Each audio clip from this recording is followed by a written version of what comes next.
wait a couple minutes, just a little bit early.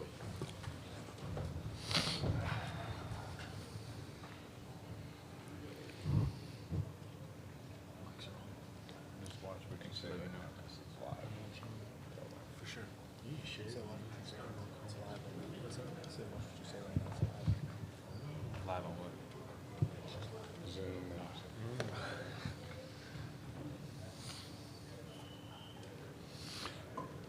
Okay, we'll wait another minute and we'll start at 3:10. One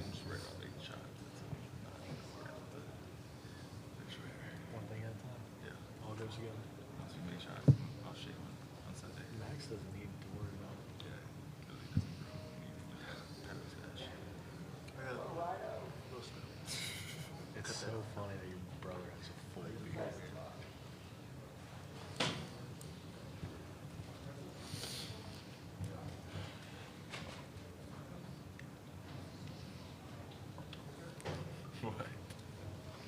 Okay, we're ready to start with the student athletes from University of Texas. If you have a question, let us please raise your hand. Let's get the handheld mic to you. Let us know who you are and who you're with. Who has the first question? And if you could address the question to a specific athlete, it'd be great. Craig Way, Longhorn Radio Network. Brock, has it sunk in about being the winningest player in Texas basketball history, and what does that mean? Not quite. You know, we're so focused on the next game at hand and trying to get better even through this 48-hour stretch before we play Tennessee tomorrow. So it'll be a couple days, maybe a couple weeks before that really sets in.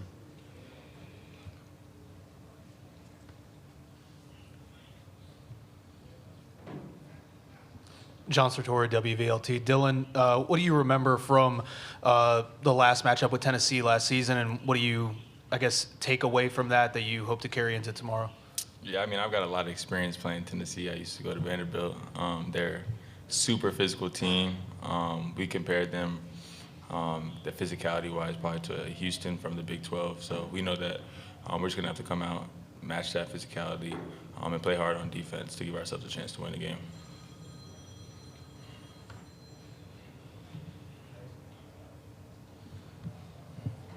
Ryan Shumpert, Rocky Top Insider. Max, just what stands out about Zakai Ziegler's game? I mean, just the way he controls the game, the way he plays with pace, you know, kind of looking to get downhill and create for his teammates. So, you know, it'll be a collective job on the defensive end for us. To our left. Wes Rucker, 24/7 Sports. Brock, I guess starting next season, Tennessee and Texas would be a conference game, but it almost maybe feels like it already is. I guess this is the third year in a row. Is it weird to play a non-conference team that you know this much about a little bit? It is a unique circumstance, you know, with the history of Rick Barnes being at Texas and Coach Terry working under Rick Barnes and myself, you know, watching the Texas program when Rick Barnes is there. We're very familiar with Tennessee, and it's going to be another fun game to carry the last 3 years into tonight and then moving into the SEC next year. Other questions? Also, we have some people on Zoom who have a question. Please use the raise hand function. We'll get a question to you. Anyone else in the room?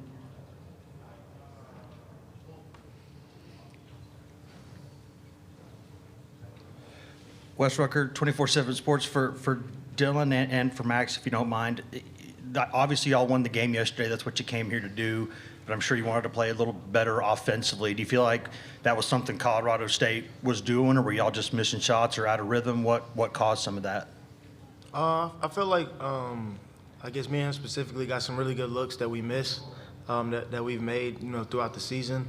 I mean, so it's just, I mean, we kept shooting the next shot with confidence. I mean, we put in a lot of work. But I mean, you know, when shots aren't falling, the emphasis is on the defensive end even more to get stops down there and, you know, not let the other team score. Dylan? Yeah, I think Max hit it on the head there. Shots that, you know, usually fall or weren't falling yesterday, we got good looks. Shoot the next one with confidence. But in March, you have to be able to win in multiple ways. You can't always rely on your offense. Your defense has to travel night in and night out. We feel like it did last night, and that's why we had a chance to win the game. No.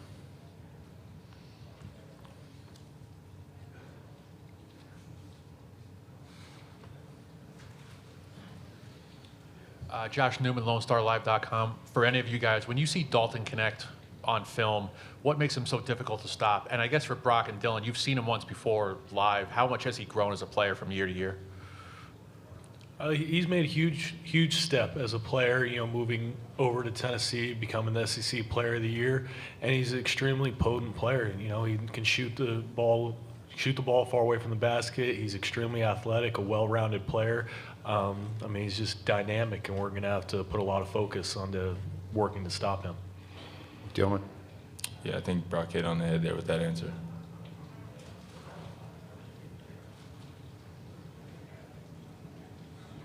Other questions?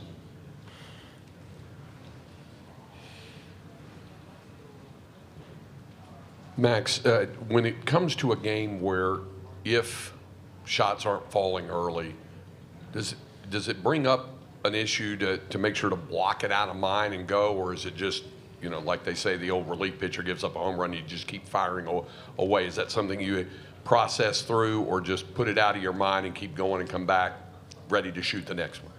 Yeah, I think I definitely come back ready to shoot the next one. I put in a lot of time in the gym, so really just trusting my work. Never losing confidence in myself. I've had plenty of games where I've missed a lot of shots, but I'm always keep shooting the next one with the exact same confidence I shot the first one with.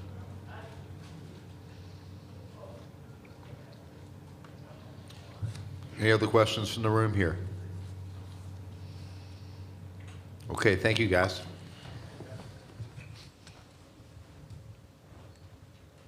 lot of pressure when the first guy answers the question, right? You could just say, ditto. See y'all. Good job.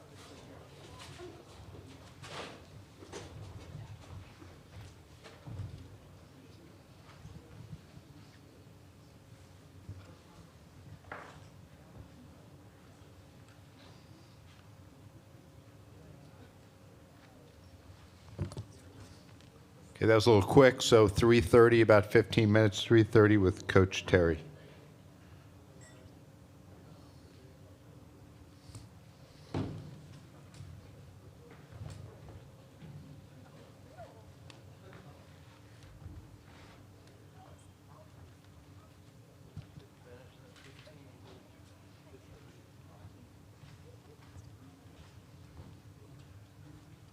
Sorry, we got to change his mind.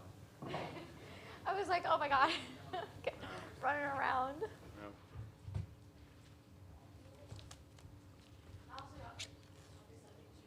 What?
Okay, we're about to start with Coach Terry.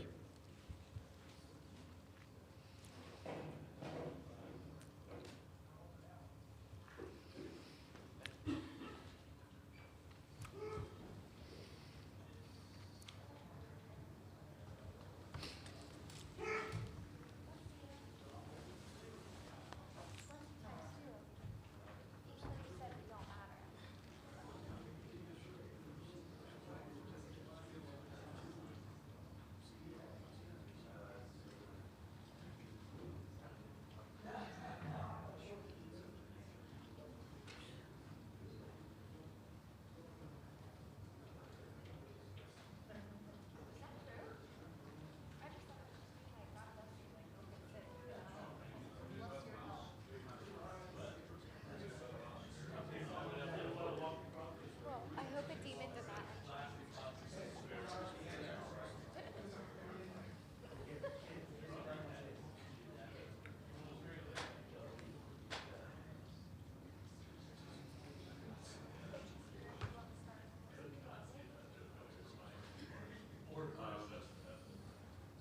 I don't know.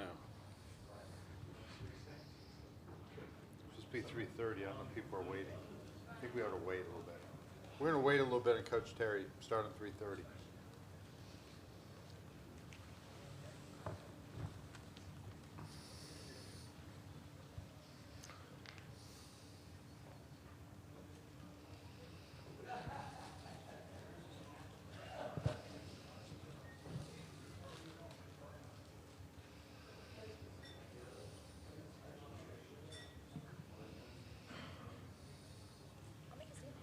I'll make a staple.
Okay, thanks for your patience. We are going to start with Coach Terry now. A little bit early. Okay, questions. Let us get the handheld mic to you, and let us know who you are, who you're with, and who has the first question.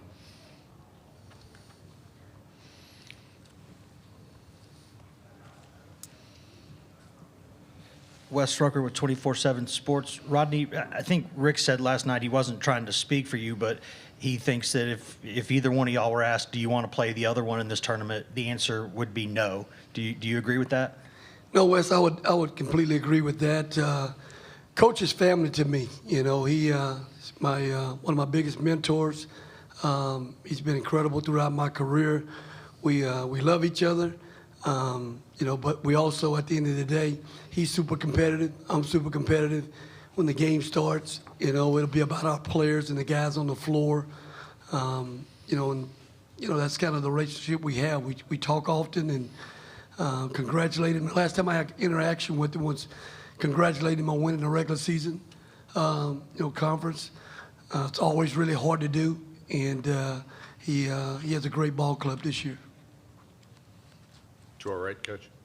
Josh Newman, LoneStarLive.com. Rodney, again, when Rick was in here last night, your name came up, of course. He said that that coaching Texas was your dream job. Is that accurate? As a young assistant, was that your dream job to coach Texas? Oh, absolutely. I mean, I'd worked at UNC Wilmington for a great coach and a mentor of mine as well, Jerry Wainwright. And when the opportunity presented itself at Texas, it was a no-brainer, and I pretty much sprinted there. I mean, I was offered a job by Kelvin Sampson at Oklahoma, and I ended up turning that job down prior to taking the Texas job. But, yeah, it was a lifelong dream and an incredible opportunity to work with Coach Barnes over the years that we were together. We had incredible success, and we did everything except win a national championship. To our right. Yeah, Rodney, you touched on it a little bit last night with what Dylan has meant to your team this year. What has he just meant to the program in general, and what has he done this year to kind of grow his game and put up the numbers he's been putting up? You know, Dessou's latter part of last season really came on for us in a big way from a scoring standpoint. You know, he had been a star in his role prior to that in terms of being a guy that's a cerebral player, cerebral defender, rim protector, but really stepped it up from a scoring standpoint the last part of that season. And going into this spring and summer, you know, we challenged him to be a guy that also continued to take it to another level. Instead of making 1 3 a game, we made 1 3 or 4 threes a game, you know, and gave us great inside presence last year as well. But I think he was injured the first part of this season, coming back from surgery and things of that nature there. But he was really engaged with our team from the very beginning of the year. I mean, he was basically an assistant coach. And when it was time for him to play, I thought that was a real smooth transition because he had been so vocal and so involved with the team that he just stepped right in, and it was a really good transition for us, you know, coming off an injury and not playing the first part of the season. And he just took off. I mean, he really worked hard on his shooting, and, you know, as a result of that, you know, I thought he had a great year shooting the basketball for us this year. Back right. Ryan Shumpert, RTI. Just from watching it on tape, what makes Jemai Mashak such a good defender? I think with the energy and activity that he plays with, he's athletic. He's a guy that can guard basically anybody on the floor. He can guard a big, switch off guard, a point guard, plays with a great motor. He's a tough matchup. You know, offensively, he crashes the glass really hard, so you have to match his energy when he comes in the game. Rodney, what makes Dalton Connect so tough to deal with? Well, he has NBA size, and he's an NBA player, for one. We've seen him grow. I mean, we played him when he was at Northern Colorado as a youngster, and, you know, he's really, you know, bulked up his body right now a little bit in terms of that. He plays a lot stronger and more aggressive. He could always score the basketball. He's a 3-level scorer. He can score in transition. He can score getting downhill. He's a terrific player with size, and I think that's the one thing. He could raise up and shoot over smaller guards, and he's a tough guard. You know, you gotta do a great job of really trying to really just contain him. You're not going to stop a great player like him from scoring. He's going to score, but it has to be on our terms, and hopefully not let him have one of those crazy nights where he goes off for 30 points. Wes Rucker, 24/7 Sports. Rodney, I know obviously next season this would be a conference game, and y'all have played the past 2 seasons. How rare is it to play a non-conference opponent where there's this much familiarity, where it almost already feels like a conference game? I mean, it's basically our 3rd year we're playing right now. So, we had the 2. You alluded to the fact that we were in the SEC Challenge with the Big 12 Challenge, and we played back-to-back years, home and away. Again, I think, we're very familiar with, how Tennessee plays in terms of, they're going to be very physical. It's a very physical team. They're a team that's going to, rely on a lot of paint touches. I mean, they shoot a lot of threes and make threes, but they're heavy in the paint, playing inside out. Really good defense. They're going to sit down. They're going to guard you really hard. They're going to play heavy gap, and going to try to limit you to one shot and out. Again, I think it helps. I think it helps with them likewise in terms of, we're very familiar with knowing what each other wants to do and the strengths and the weaknesses of both.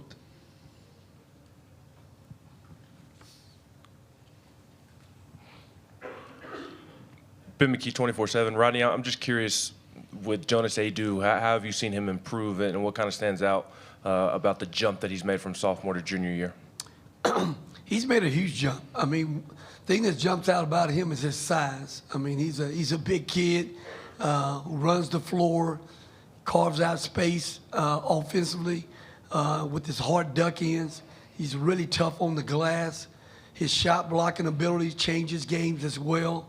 I thought last year it was hard for him to get on the floor. They had some other guys that were pretty physical players that took up the majority of the time. But going against those guys every day, you can see how he's improved. Olivier played really well against us last year, and Adu didn't get a chance to get on the floor a whole lot. But watching him from where he was last year to where he's at right now, he's really grown from an offensive standpoint and a defensive standpoint. He makes an impact on the game on both ends of the floor. Any other questions? Okay, thank you, Coach. Thank you. Appreciate it. Yes, sir.